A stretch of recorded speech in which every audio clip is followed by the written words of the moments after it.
Now we're going to really get into some fun stuff. We've got an awesome speaker for you guys today. Are you ready to get into it? Y'all ready to get live? Yes? This guy's awesome. I was hanging out with him backstage. Seth Mattinson, he's a really cool guy. Internationally renowned expert in workforce trends and generational dynamics. He's going to be out here on stage. He's the founder, chief movement officer of Future Sight Labs. He advises many of the world's largest organizations on the key shifts around talent management, change and innovation, leadership, and the future of work. His ideas have been featured in such publications as the Wall Street Journal, Huffington Post, the Globe and Mail, and was recently named one of 8, not of 100, but one of 8 speakers alongside Thomas Friedman and Simon Bailey, chosen for the editor's pick for favorite speakers of the year for 2013 by Meetings.net. He's been called one of the most dynamic young speakers on the circuit today. You can follow him at Twitter, so hop on Twitter. Follow him. He's a great guy at Seth Mattinson. That's Madison with 2 T's, I-S-O-N. And you can access all of his insights, futures on the workforce place. Check his blog out at sethmattinson.com. Ladies and gentlemen, ATT Entertainment Group, do me a favor. Put your hands together. Get up on your feet. Blow the roof off this place for Seth Mattinson!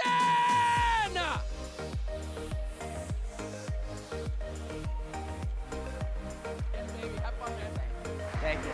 Ho!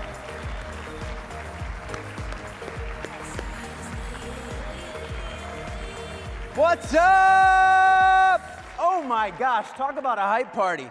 I have never, ever, in my 10 years of doing this, followed a lip sync battle at 8:45 a.m. in the morning. Oh my gosh. This is incredible. Thank you so much. I'm so grateful to be here. That's also the first time anyone has stood up and clapped for me when I walked out. My mom would be so happy and proud for me right now. Thank you. It's an honor to be here. I've been so looking forward to our time together. First and foremost, put your hands together for yourselves. Congratulations on making it here. Wow. Incredible. Second, I have to tell you, I have been looking forward to this event for a while. It's been marked on the calendar. I'm excited, and I'll tell you why. Many of the events that I do about 80 live events like this a year. Many of them, the people that are sitting in the room are the leaders, are the owners of organizations, the people who oftentimes are, setting the strategy for where the organization is going in the future. They're somewhat, in many cases, removed from the actual customer experience on a day-to-day basis. Right? They're removed from that. And the truth is, and what I'm so excited about, is that you all live on the front lines every single day with your customers. Yes.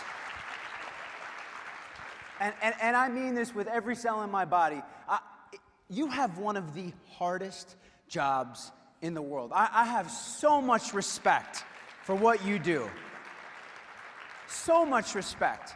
I mean, I'm a constant observer of human nature, and how many times have we all, and you're more sensitive to this than anyone, but we stand in line at a Starbucks or a store or whatever, and we watch a customer show up and berate someone, or be mean, or be nasty, and the individuals who can stand there with poise and confidence and love in their heart and be able to diffuse that situation. It takes special human beings.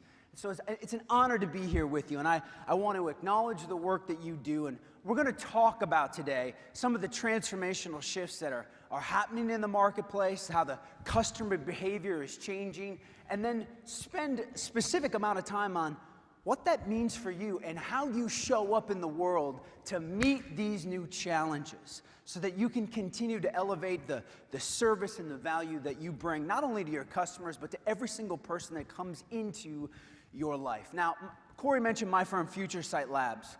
We, over the last 10 years, have been spending all of our time studying, in essence, future trends, the future of how all of us, how we're going to show up in work. What's work going to look and feel like in the future? How are we going to show up in the marketplace? Consumer behaviors. How do we respond and react? What do we look for from brands? But there's a really specific ethos and cultural mindset we've tried to create in my firm. And that's a mindset that says, you can't talk about the future without having a little perspective on the past. How many of you would agree? You can't talk about the future without having some perspective on the past. You can't, right? You got to know where you come from. Now, that ethos, that mindset was instilled in me very early on. I was born on a fourth-generation farm in southern Minnesota. So I grew up working alongside my father, my grandfather, my great-grandfather. Now, my great-grandfather was born in 1910. Right, so this dude was around to see the impacts of everything from literally the stock market crash, Great Depression, World War II, Cold War, Civil Rights, Vietnam. He was a history buff, he was a storyteller, and he was a pretty remarkable human being to get to grow up around on a day-to-day basis. It's one thing to know our great-grandparents. It's another to be around them until I was 15. Now, just out of curiosity, did anybody else grow up on a farm? Are there any other farm kids out there? Oh, we've got a few of you. We've got a few of you. We can clap for the farm kids. That's fine. There was like that number's getting smaller and smaller. So many of my, I ask my audience, a handful of hands go up. So what I always say is if you didn't grow up on a farm, just to give you a little perspective of what that was like, give you a little glimpse into my world. I tell everyone, if you want to know what it was like to grow up on a farm, you have to understand, and let's go to the slides, you have to understand just how much time you spend, how much mind-numbing time you spend in one of these. Now, for all you city kids, that's called a tractor. Yeah? That's called a tractor.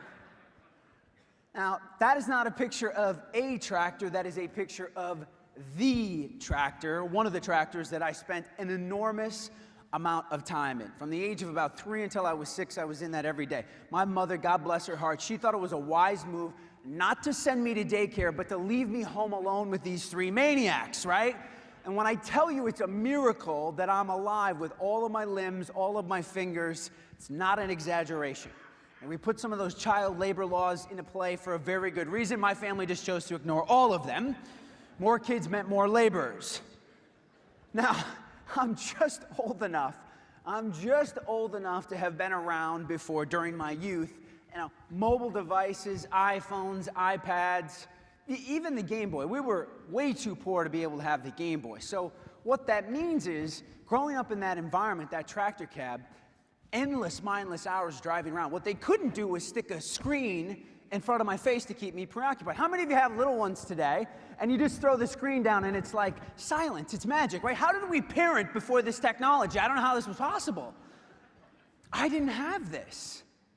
And so for me, that tractor cab represents so much more than just a tractor. It represents a classroom. Classroom filled with history lessons and stories of past generations. And it was in that environment that I was exposed to this idea very early on that each generation has their own unique story. You see, we all have our own individual stories, of course. You have a story to your life. You have a story to your life. I have a story to my life. But we're also a part of these much larger cultural stories. And my mission at Future Sight Labs has always been about understanding and sharing these stories to help make sense of the big cultural shifts we're experiencing. It's our stories that connect us. It's our stories that give shape to the world around us, what brings us together.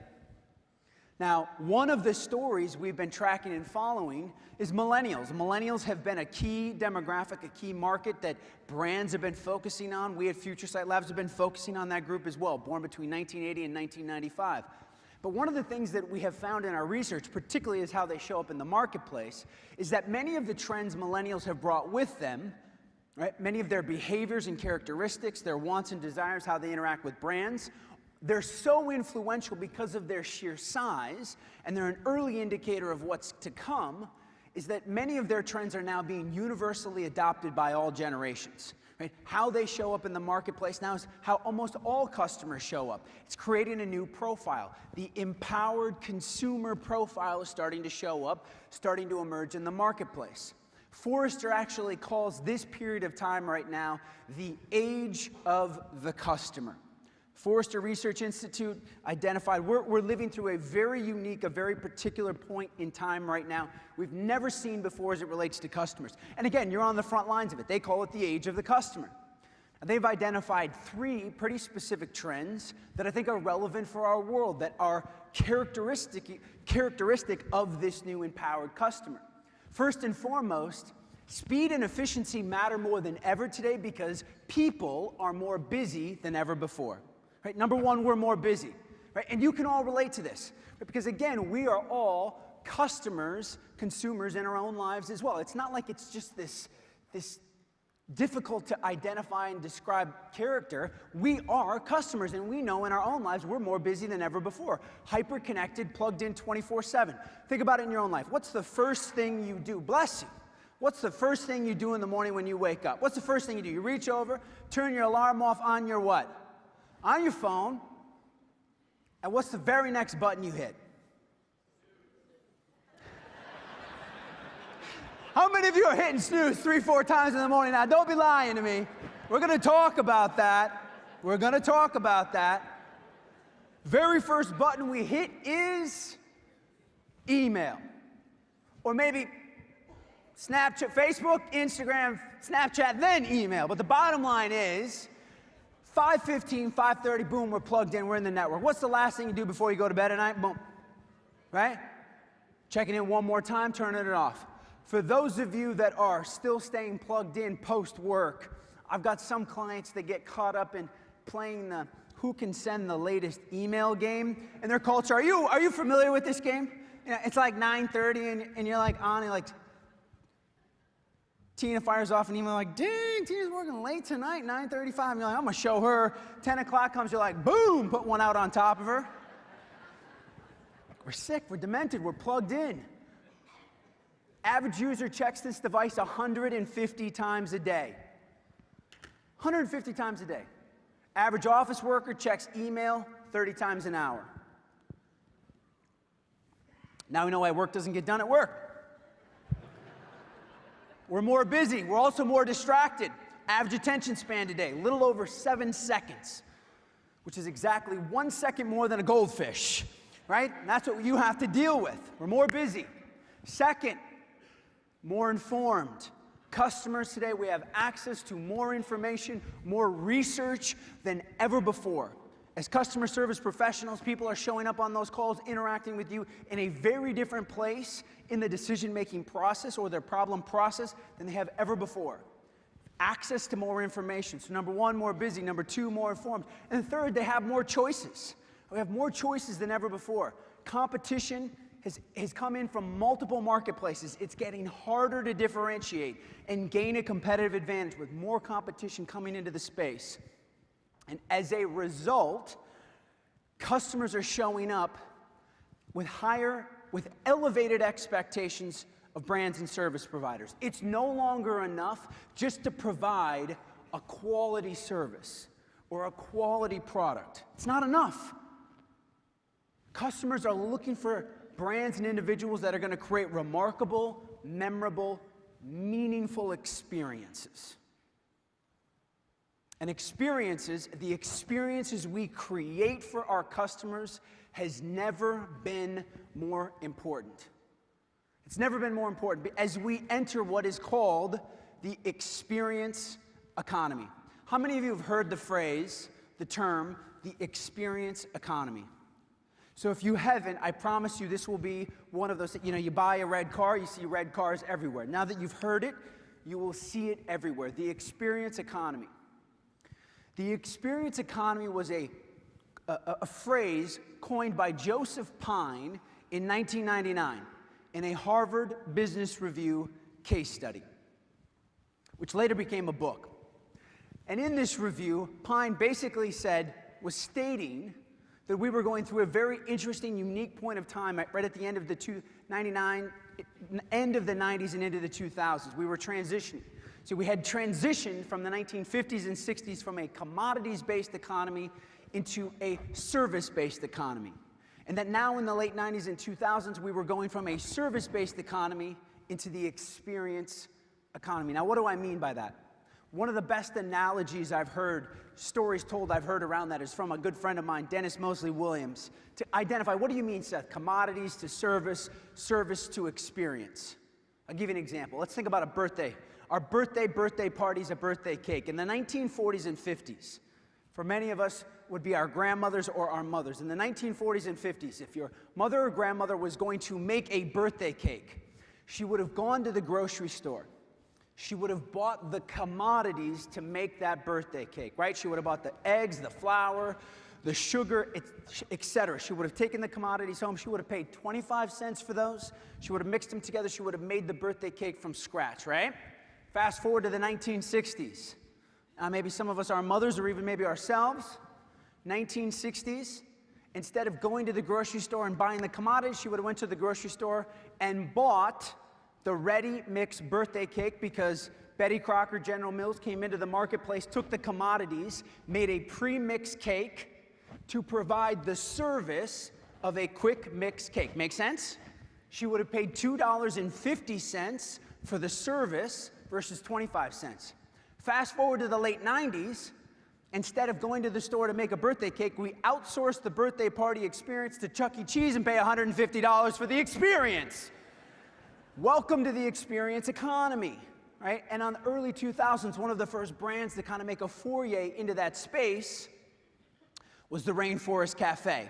How many of you are familiar with this thing called the Rainforest? It's just an unbelievable, awful experience, right? I mean, it's like this giant plastic gorilla and this rain is coming down. Like, it's the first shot at it. The experience economy. Now, fast forward 16 years since Pine first wrote this article, which later became a book, and our appetite, all of our appetites for a better, a richer experience in the marketplace has only elevated, right? In all aspects of our lives. I'll give you an example. How many of you have had the chance to go to the movie theaters that have the big reclined seats where they bring the food and bring it next to you? How many of you have experienced this? Some of you seen this? It's unbelievable, right? Unbelievable. If you haven't run out, you have to do it. Now, I just did this recently, and it cost me $35 for a movie ticket. Let me tell you something. I gladly paid $35 because it was the greatest experience of my life. I could have paid $7 to go down to the other movie theater and sit in the super uncomfortable seats, right? But we pay a better experience for that. I'll give you another example which came up in the pre-roll videos of all of you coming in last night. Uber. Okay? Uber came in. I will never, ever, unless I'm forced to, ride in a taxi ever again. What is the experience like of riding in a taxi cab? Is that a pleasant experience, or is it a just hurry up and please drop me off and get me out of here because I'm gonna die, I can't breathe, it smells so bad in here? Or fill in the blank, whatever.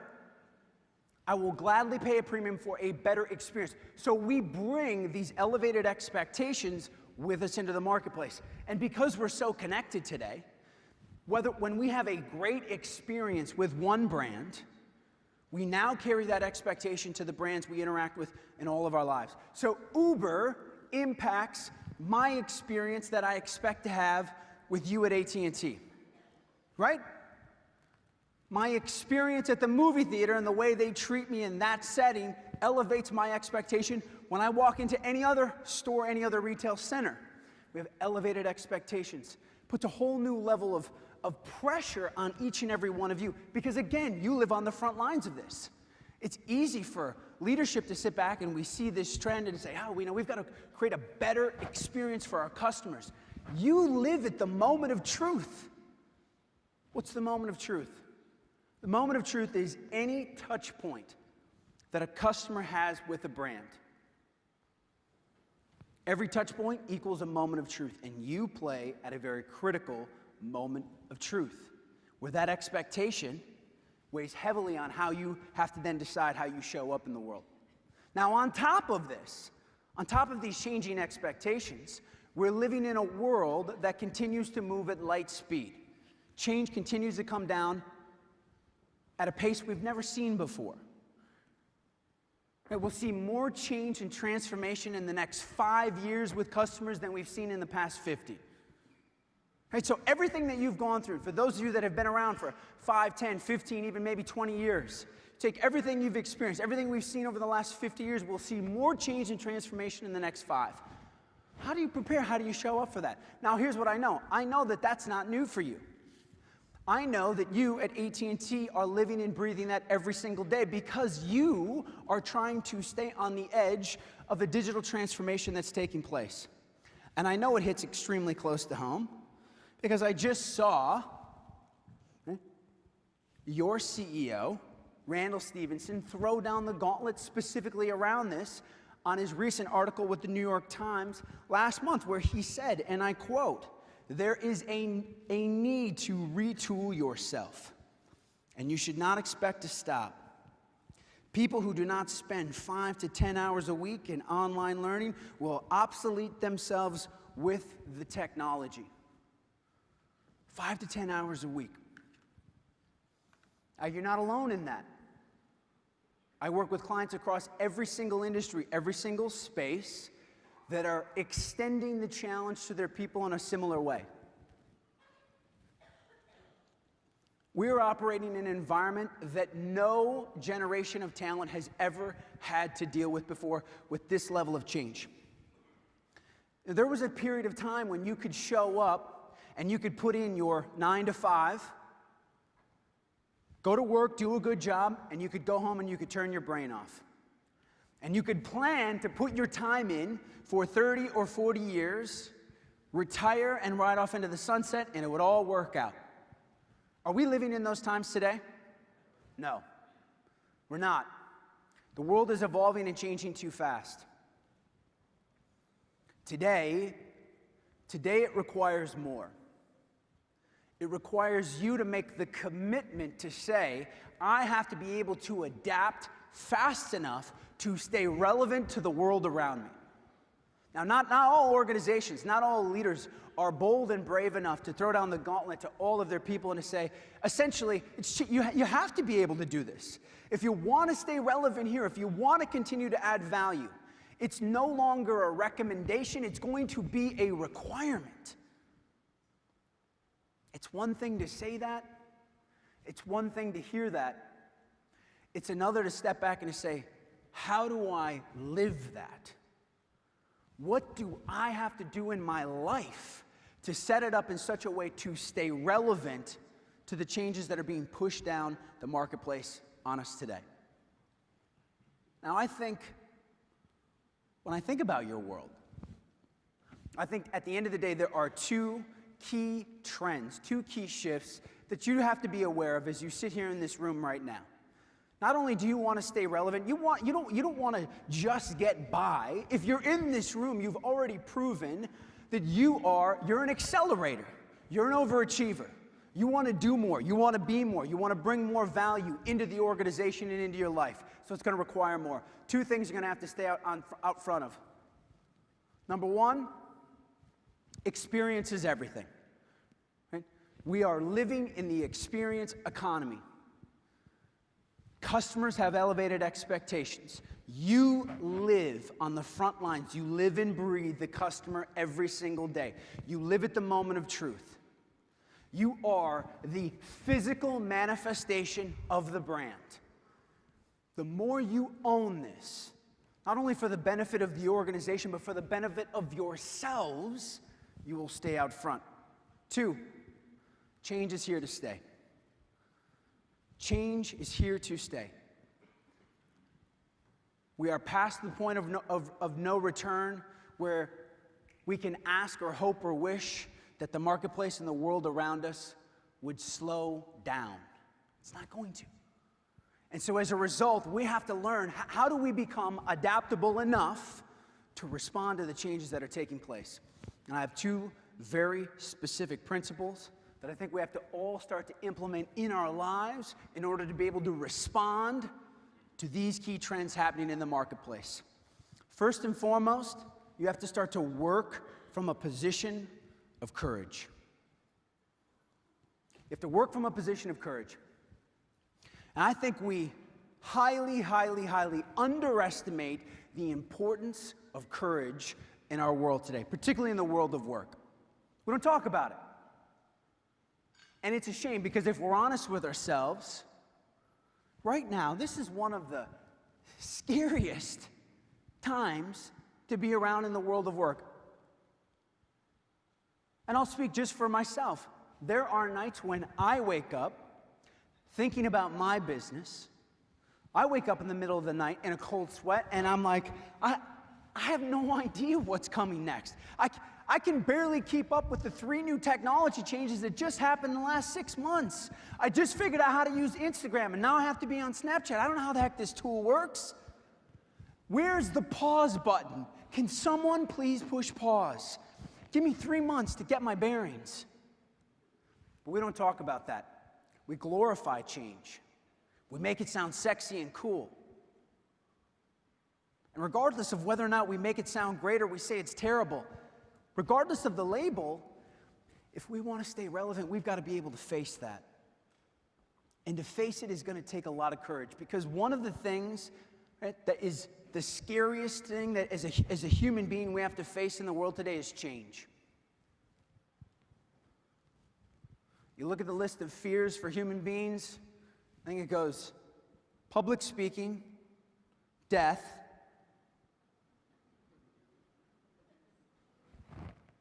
change. And you know the Jerry Seinfeld joke around that. We're more afraid of public speaking than death means we're more afraid to give the eulogy than be in the casket at the funeral. Change is incredibly scary, and the fear of change operates in a very subtle way in our lives. The fear of change operates as this little voice in the back of our heads, the back of our minds, that tells us it's there to protect us and keep us safe.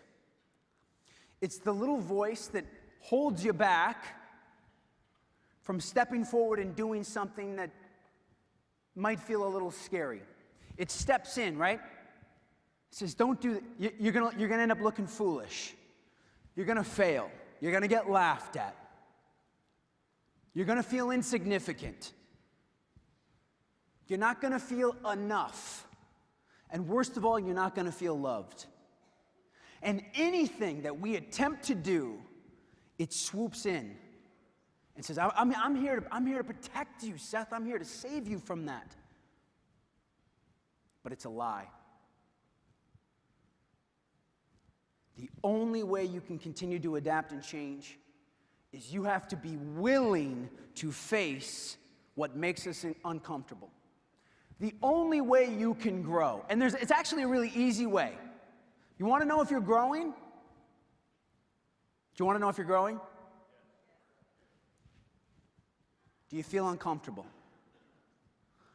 Are you doing something each and every day that makes you feel slightly uncomfortable? It's a very easy indicator. I hope you never forget this. I think about it all the time. See, because our natural inclination is, I'm doing this thing, I'm not very good at it, it makes me feel uncomfortable, I want to stop.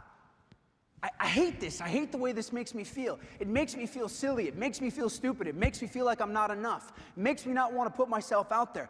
Those are the moments you got to have a little indicator that goes off of like, this is a good thing. This is how I grow. If I feel uncomfortable, I've got to be able to lean into it because this is a moment of growth. So how do you do it? How do you start to what I call cultivate courage? It's very simple, and if you're taking notes, I want you to write this one down. Every single day, we want to find one small thing. We want to find one low-risk area where we can try new things, we can lean into it, and make ourselves feel a little uncomfortable. Find one new thing every single day that makes you feel a little bit uncomfortable, and you got to lean into it. Right? You feel the fear, you feel the uncomfortableness creep up, and you lean into it, and you do it anyways. Start small.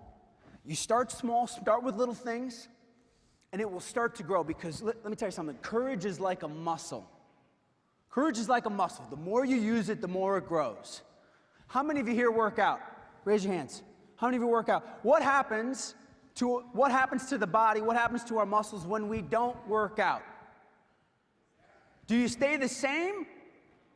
No, you actually the muscles atrophy, we actually lose ground. So I want you to think about that. What happens, what is the consequences of not being brave? The consequences of not being courageous. See, people think, oh man, I wish I was courageous. I wish I was brave enough to face this stuff. It's so nice. You know, Seth, he's a more courageous person. Bullshit. I'm back there. You don't think I'm scared? You don't think I'm back there saying, am I going to be enough for these people?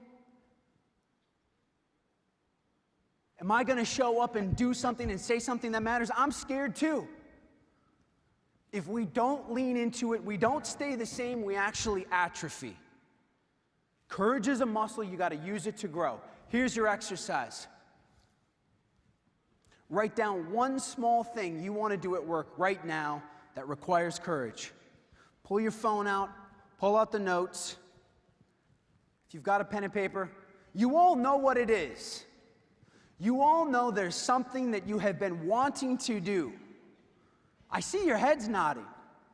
Something you want to do, something a committee you want to put yourself on, a training program you want to sign up for, a person you want to have a conversation with. Write down one small thing you want to do at work right now that requires courage. You got to commit to it. And it's okay to feel uncomfortable. It's a great indicator to tell us that we are growing. For all of us to respond to the changes in the marketplace, number one, we've got to work from a position of courage. Number two, we've got to work from a position of intention.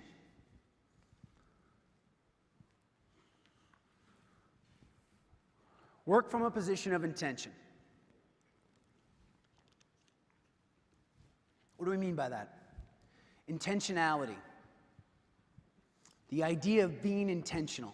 Ask yourself a question. What was the last intentional choice you made in your life in the last 30 days? What was the last intentional choice you made? Not decisions made on autoresponder, autopilot moving through a life. You woke up, you decided, I am going to do X, I will be X. You set forth an intention. We've stopped being intentional in our lives. And to be intentional requires you to make a very, very specific decision around how you show up. We have to decide how we are going to show up every single day. And I believe that that decision can be made irregardless of outside circumstances that are swirling around in our lives. There are so many things that we can't control in our lives. From the weather, to the economy, to changes with business, how customers are going to show up, angry, annoyed, ticked off. We have no control over that. But what you control, what we control, is how we decide to show up and choose to respond to those situations. And let me tell you something. Whether you realize it or not, as you sit here in this room, everyone is paying attention to how you show up. Everyone's watching. We think we operate in a bubble, but we don't. As human beings, we are made of energy, and our energy is felt by every other being. How you show up has a dramatic and direct impact on those around you. I'll be really honest with you. This was something that I was not intentional about early on in my career. Early on in my career, let me tell you, it was a crapshoot as to how I was going to show up. There were days, don't get me wrong, there were days where I showed up and I came flying in. I was tuned in, turned on, ready to go. Had people's backs, contributed, made an impact. And then there were days where I flat out went through the motions.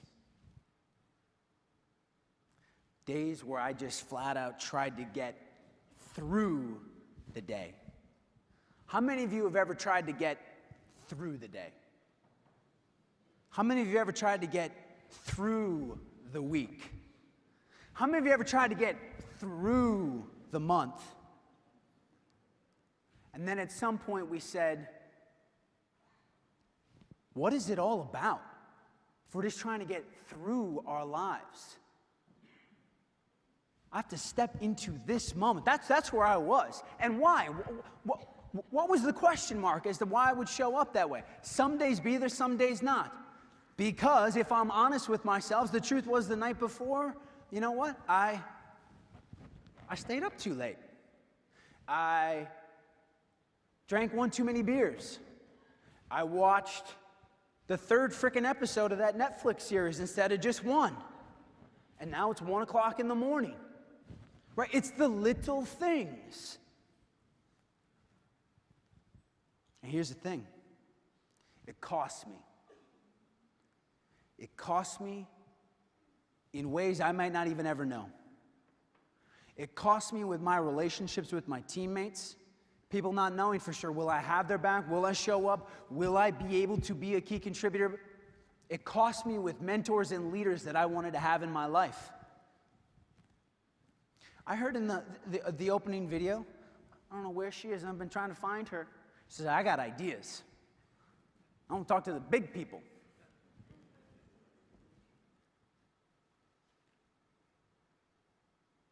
How you show up every single day, you never know who's watching.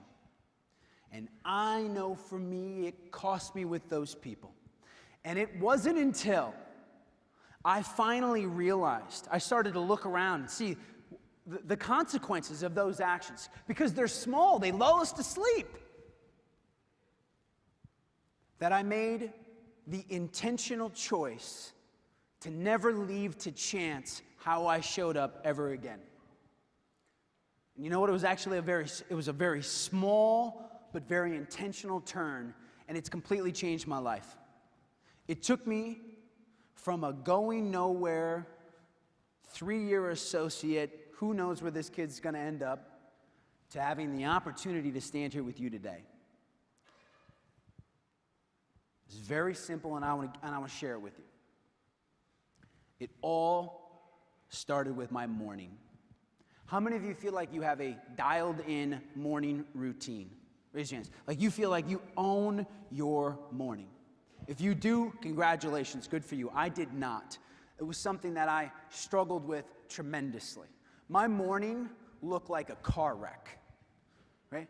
We were joking about it before, but my morning looked like hitting the snooze button at a minimum of 3 to 4 times. How many of you set your alarm 30 minutes earlier just so you can hit the snooze 3 times to get up when you know you have to, and then you go 3 more snoozes? Okay? That was me. I wore the snooze button off of my machine.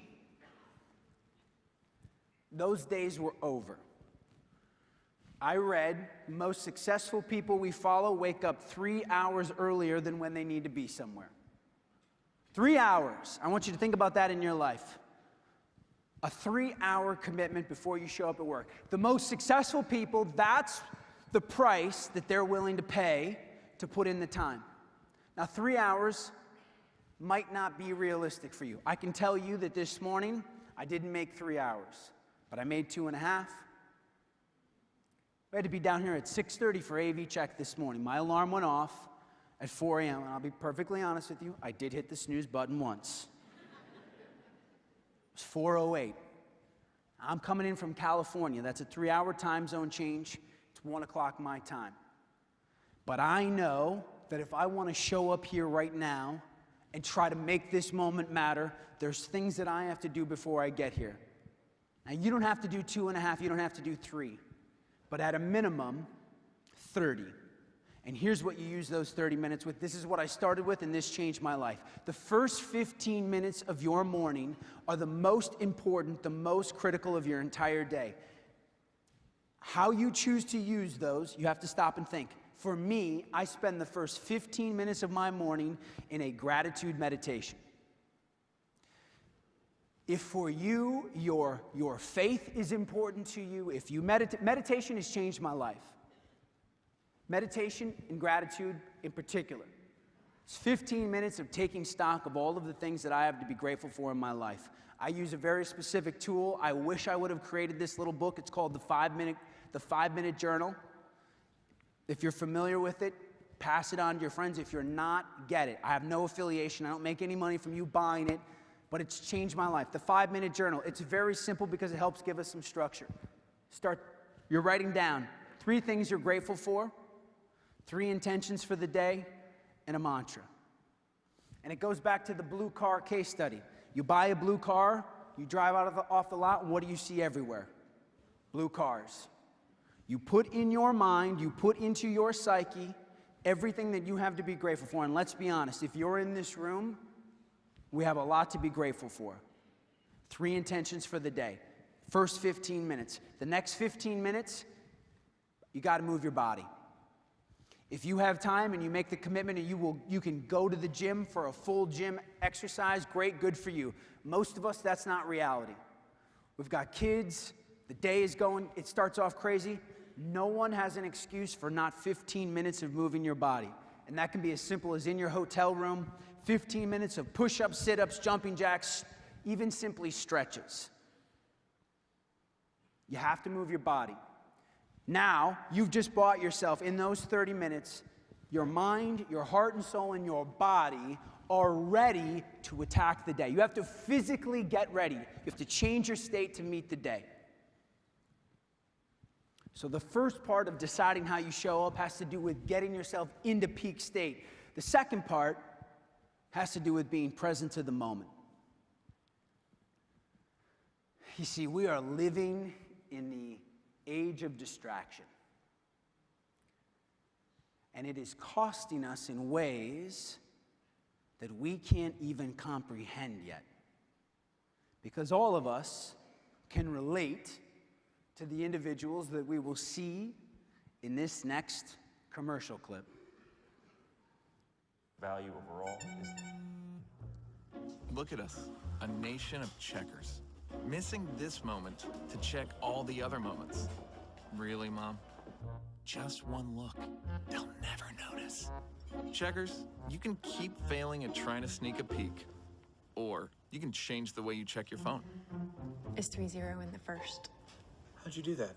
Magic. Actually, it's the Samsung Galaxy S6 Edge with discrete edge notifications. How many of you have seen this commercial? Have you seen this?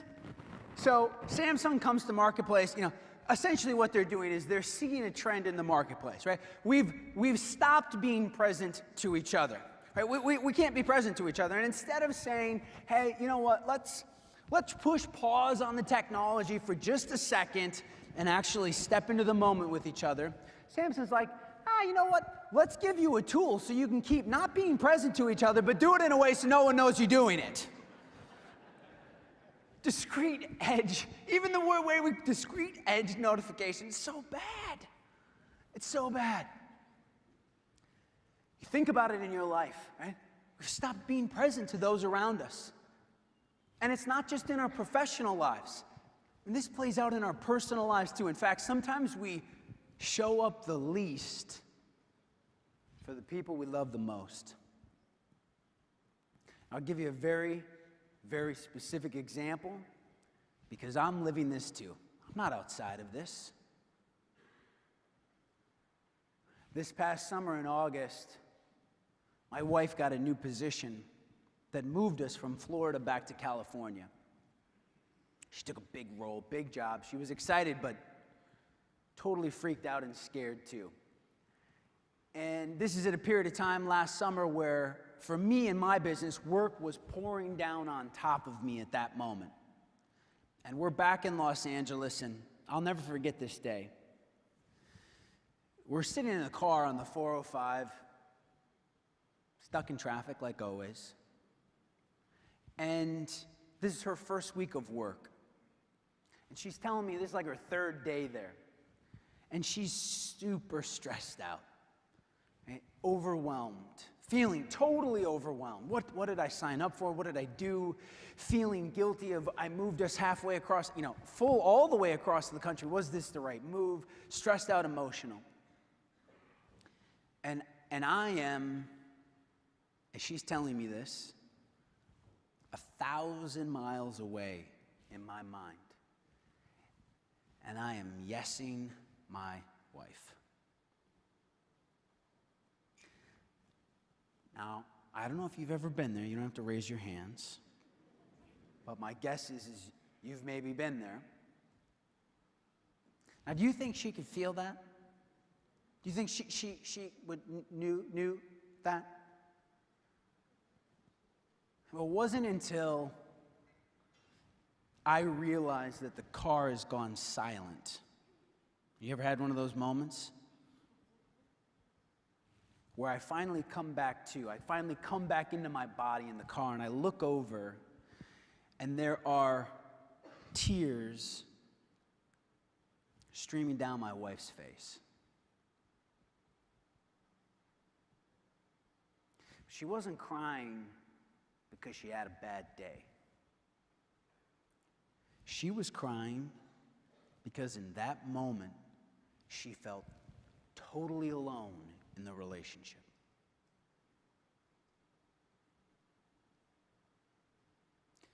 And that is unacceptable for who I want to be as a man, as a leader, as someone trying to make an impact in this world. And it hit me like 1,000-pound boulder. It snapped me back into reality. It snapped me back to the realization that I have stopped being present to the people around me, to the people who matter most to me. And right then and there, I made a commitment to never allow it to happen again. And I implemented 2 very specific strategies in my life. The first is a very simple mantra that I carry with me everywhere I go. It's 3 words. Be here now. Be here now. Write that down. Literally, it's on my body. Be here now. It goes with me everywhere I go. It is my shock, my reminder to step into the moment. Whether it's my staff, my teammates, or the people I love most, my family members, is to come into the present moment. Because let me tell you something. Right? The opportunities to be remarkable, in people's lives are only made known in the present moment. You have to show up. You have to be there to actually be able to hear what people are saying. You need to be able to hear not only what they're saying, but what they're not saying in order to be able to show up and serve them at their place of highest need. Be here now. Second strategy, second very specific thing, is we have to start to remember who we are. Remember who you are. It's very, very, very easy in this world of distraction with constant pressures to forget just how powerful you are, not just in this organization and the roles that you fill as the frontline physical representations of this brand, but with every single person that you interact with in your life, in your family, in your friends, to the barista that you get coffee from when you step in line. You have an opportunity to impact those people. And we forget this. We forget our power. We start walking around feeling like, who am I? Who am I to be able to positively influence and change and impact and influence people's lives? Who am I to do that? Who are you not to do this? If you're sitting in this room right now, you're some of the most important, powerful people in this entire organization. And more so beyond that, if you're sitting in this room right now, you are one of the luckiest human beings on this planet. Just look around for a second. Look at where you are. Look at this abundance.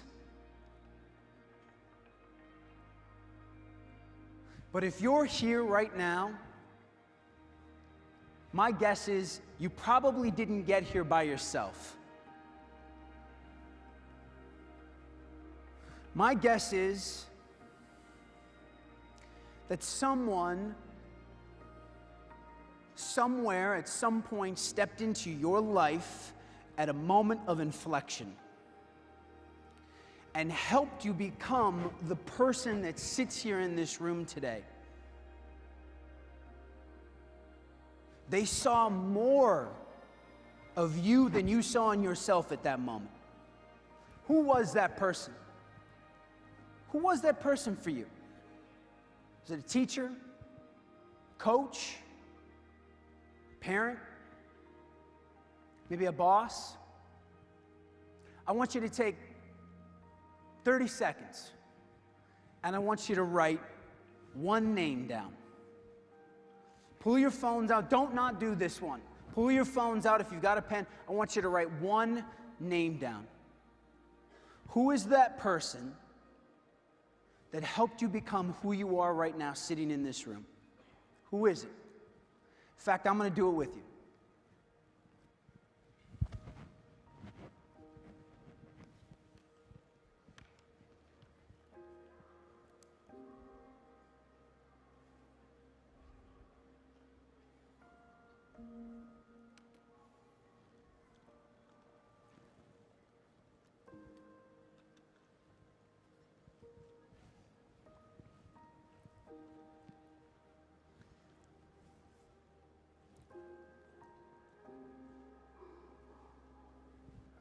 Now, here's your challenge. If you still can, some of you might not be able to. You call this person. You text this person, you email this person, you write them a letter, you tell them what they did for you. You will create a human moment. We will reach beyond all of the digital distractions that play out in our lives, and you will create a moment that matters. But my second challenge for you is this. Who's sitting in a room right now, just like this, writing your name down? Who's writing your name down when asked that question? And if they're not writing it down today, how are you showing up in such a way that in 2 years, in 3 years, in 5 years, they're sitting in a room like this, and the one person who comes to their mind when they think, who helped me become who I am, they write your name down. That is the opportunity, that is the gift, that is the chance we have every single day when we bring intention into our lives. Drives me every single day. But we have to own it. You have to own it every single day. Because as we will see in this closing commercial, we all know, every single one of us know, we know how we treat things in our lives when we show up and we actually own it.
own something, you care a little more.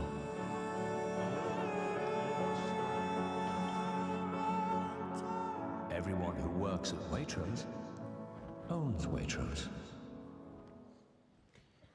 One of the things I do every day before I walk out here, backstage, is I write myself a note to try to own this moment. And I don't always read it, I don't always share it, but I'm gonna read it today. It's 4 simple lines, and this comes from my great-grandfather. His name was Art. And he said to me, he was like, you know what, if you show up and you keep these 4 things at the center of all of your actions, there's nothing that you can't do. It says, love people, serve people, add value, have fun. Love people, serve people, add value, have fun. I know if I show up and keep this at the center of everything I do, we have a chance to make this moment matter. So from the bottom of my heart, I hope you got a little value out of today. And if you didn't, I hope you at least had fun. Thanks for a great day, everybody. Thank you so much. Thank you.